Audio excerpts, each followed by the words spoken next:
So we always like to talk to consumers in ranges. So that was a rule of thumb that we talked about last week as well, was being able to just like quickly run numbers, right? Someone says, hey, I'm buying a $250,000 house, I'm putting 10% down. Well, how much is 10% of 250? 25,000. So when I subtract 25,000 from 250,000, how much does that leave me? 225. Hey, and by the way, if you're struggling keeping up with this, it's okay, but then make this your goal now. Make this your goal that you run so many numbers and so many payments that you have that ability just to run numbers in your head, but it leaves you at 225.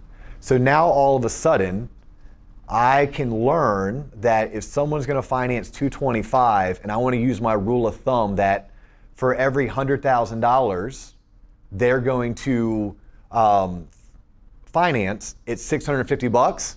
Here's what I can do. Do this just for you, Angelica, because you asked me to. Yes. Okay. I know I can take, this is for total payment, right? 650 is going to be my rule of thumb today for figuring out someone's total payment. 450 would have been just principal and interest.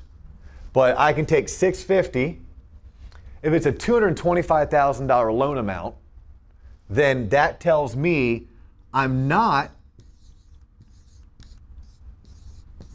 going to multiply it by that, because that would give me just an astronomical number. And whose mortgage payment, use common sense here, would ever be that high?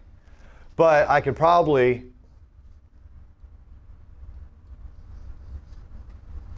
times it by 2.25. Right, all I have to do is just lop those zeros off, move my comma over 2 spots. Now it's $650 per 100,000, right? So I'm basically taking $100,000, dividing it into 225, and if I had my calculator out, it tells me 2.25. So I just know, and maybe it's from experience, or maybe I'm like Jimmy, I'm just good with quick math.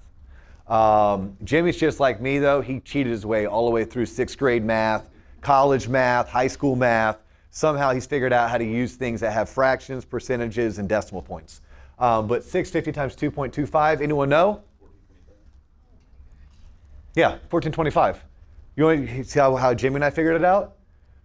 650 plus 650 is 1,300. And then I have a little bit left over. A quarter of it. Yeah, so a quarter of this is how much? Half that and then half it again. Yeah. Yeah, it's just being able to have things, right? It's just being able to think in quarters in this case. But like if Jimmy told me 1,400 or 1,500, I would have been cool with it too. Because look, we're talking to consumers and we're sitting at a bar or at a nail salon or at our kid's baseball game. We're talking about generalities. Hey, look, if you bought 650, you put 10% down, that means you're financing 225. Ran those numbers in my head. Look, Asia, it's about 650 bucks per every 100,000.